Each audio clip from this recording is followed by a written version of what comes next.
The reason why unasikia watu wanaenda nje wanafanya nini, watu wa invest Kenya. The people who invest in this country, they are Kikuyus.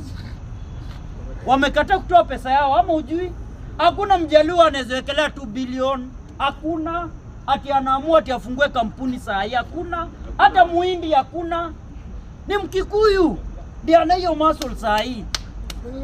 Pengine uko unasoma daily hii gazeti ya Daily Citizen. Na hiyo ndio kitu moja ambayo William Ruto amefanya blanda. Anajua country haina pesa, na unapigana na watu ambao wako na pesa.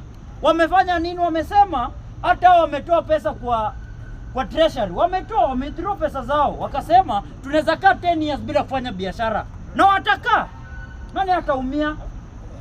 Mtu asipo invest kwa hii country ni mimi na wewe. Na mimi na wewe ndio tuna vote. Wala wa vote utaanza kusema yenyewe pesa ni ngumu. Unaanza kuona hata ile nyumba yenye ulikuwa unalipa 20,000 utalipa, utabidi uadjust uende kwa nyumba ya ngiri 10. Au utalia ati ni landlord, utasema ni nini? Serikali ndio imefanya maisha imekuwa gumu. Na ukitaka kujua hiyo propaganda ama hiyo kweli imeingia, enda hata saa hii.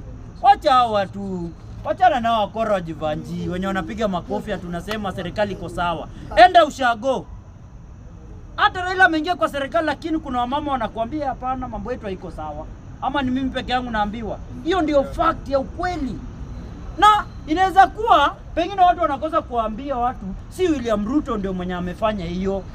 Kuna sababu, lakini William Ruto alijua hiyo na kufanya hiyo.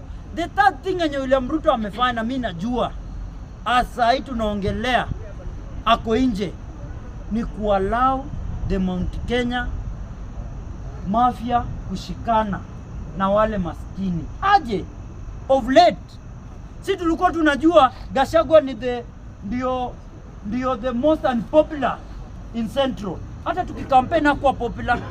Lakini as we speak sahi, the Kikuyus mafia na wale wa chini, wale wa kuuza huko chini wote wameshikana. Sababu gani? Mmoja wao amenyanyaswa.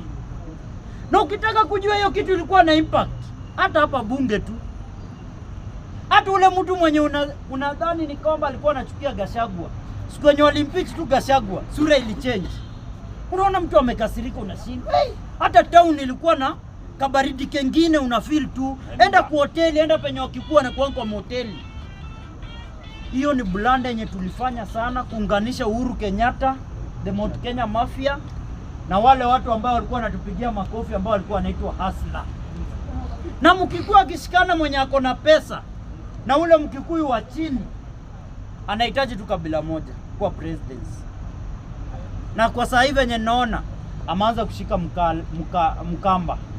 Na the worst thing ni kwamba akunanga a popular president worldwide. Ukiapishwa tu hivi tu rudisha Biblia chini. Popularity yako kama ilikuwa 80 narudi ngapi? 60. Sababu gani? Unaanza kwanza kupigana na marafiki zako. Saa hii wakinaisha Juma wenye wamenyamaza. Wanadhani wakinaisha Juma atu wanapangia kusupport William Samoei Ruto. Wakina Babu na Mwamba. Wakina huyu au Mkisia anaitwa nani? Wakina Linturi. Au wakina Machogu. Wanampangia kumtoa juu hao walikuwa marafiki yao, lakini for political consequences imebidi aite marafiki wengine. So unatoa marafiki yako, unaunda madui wenye walikuwa marafiki yako. So as things are, mimi hakuna haja niwadanganye. William Samoei Ruto is a first term president. I rest my case. Thank you, President.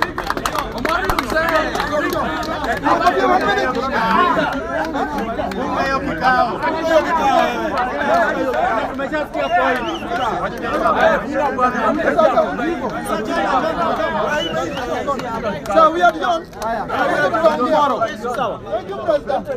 Amemaliza vizuri.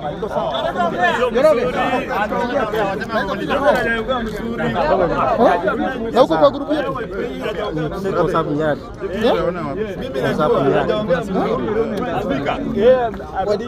Nilikisha kweli. Ngoja. Sio na wewe wakuje. Ukije mimi hata. Ukina mimi to bichon. Ndio sawa? 97 47 47 60 64